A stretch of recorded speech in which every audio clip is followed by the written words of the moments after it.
नमस्कार दोस्तों, स्वागत है आपका अपने YouTube चैनल पर। दोस्तों आज हम देखेंगे कि RTI कैसे फ़ाइल की जाती है, ऑनलाइन ऑफलाइन किस प्रकार से फ़ाइल कर सकते हैं आप और कैसे जानकारी प्राप्त कर सकते हैं।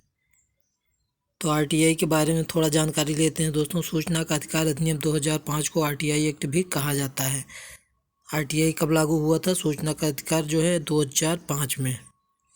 सरकारी कामकाज में पारदर्शिता लाना, उनकी जवाबदेही बढ़ाना, भ्रष्टाचार रोकने के मकसद से सूचना का अधिकार लाया गया था। RTI फाइल करना एक बेहद साधारण प्रक्रिया है जो आप ऑनलाइन या ऑफलाइन दोनों माध्यम से कर सकते हैं और यह आपका कानूनी अधिकार भी है। किसी भी विभाग या सरकार से या किसी भी विभाग से आपको जानकारी प्राप्त करनी है तो ये आपका कानूनी अधिकार है। बस आपको यह तय करना होगा कि जानकारी किस विभाग से या किस महकमे से प्राप्त करनी है। हम आपको बताएंगे दोस्तों कि ऑनलाइन RTI आप कैसे जो है दाखिल कर सकते हैं। तो सबसे पहले ऑनलाइन RTI फाइल करने के लिए आपको जाना होगा rti.online.gov.in पर, जहां आपको 21 प्रकार के दिशा निर्देश दिए गए होंगे। उन निर्देशों को भली भांति आपको पढ़ लेना है। फिर बॉक्स को क्लिक कर सबमिट रिक्वेस्ट कर देंगे। इसके बाद एक फॉर्म खुलेगा। यहाँ आपको यह चुनना होगा कि आप किस विभाग या मंत्रालय से किस विभाग या मंत्रालय से जानकारी चाहते हैं। इसके बाद अपने बारे में पूछी गई जानकारी भरना होगा, अपना नाम, एड्रेस वगैरह। फॉर्म में एक बड़ा बॉक्स दिखेगा जहां आपको 3000 कैरेक्टर में लिखना होगा।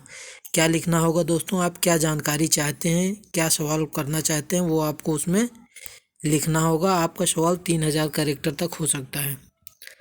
उसके बाद संबंधित विभाग या मंत्रालय आदि से आप जो भी जानकारी जानना चाहते हैं उसमें साफ साफ स्पष्ट अक्षरों में लिख देंगे। अब आपको फीस के लिए पूछा जाएगा, जो आप internet banking, credit card, debit card आदि से कर सकते हैं। किसी भी अन्य माध्यम से जैसे आप कोई और फॉर्म भरते हैं, पेमेंट करते हैं, सेम वैसे ही प्रोसेस होगा आपका। ये फीस कितनी होगी दोस्तों? 10 रुपये से लेके 100 रुपये तक। लेकिन अगर आप किसी विभाग या किसी महकमे से दस्तावेज मांग रहे हैं जो हार्ड कॉपी आपको मिलेगी, तो उसके लिए आपको अधिक पैसे भी देने पड़ सकते हैं। और सरकार ने एक और जो है दोस्तों इसमें सहूलियत दी है कि यदि आप गरीबी रेखा BPL से नीचे हैं तो आपके लिए जो है इसमें कोई भी फीस नहीं लगेगी।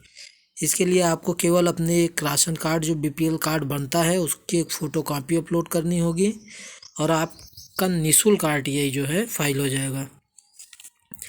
फीस भरने के बाद आपको रजिस्ट्रेशन नंबर दिया जाता है। जब आप फीस सबमिट कर देते हैं तो एक रजिस्ट्रेशन नंबर दिया जाता है जो ज़्यादातर तुरंत प्राप्त हो जाता है, लेकिन यदि सर्वर के प्रॉब्लम से या किसी वजह से समय लगता है तो आपको 24 से 48 घंटे के भीतर रजिस्ट्रेशन नंबर प्राप्त हो जाएगा। यह बात ध्यान रखना है कि RTI फाइल करने के लिए आपका आधार, पैन या कोई भी निजी जानकारी नहीं मांगी जाती। दोस्तों जब आप RTI फाइल करेंगे आपसे कोई निजी जानकारी नहीं मांगी जाती, इसके लिए केवल नाम, पता बस।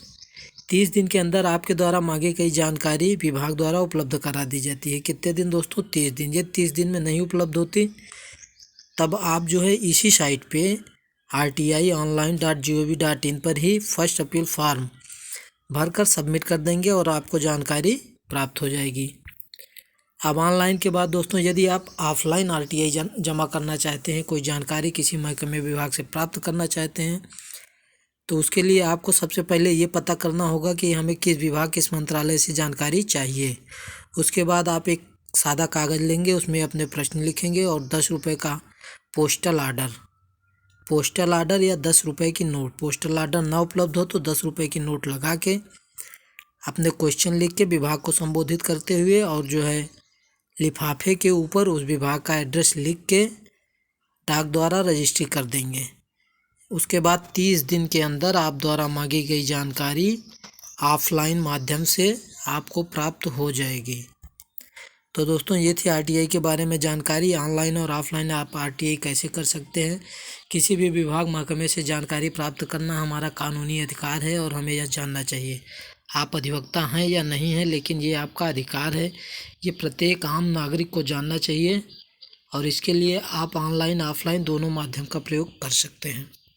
दोस्तों अगर आप चैनल पर नए हैं तो इसे सब्सक्राइब कर लें। धन्यवाद।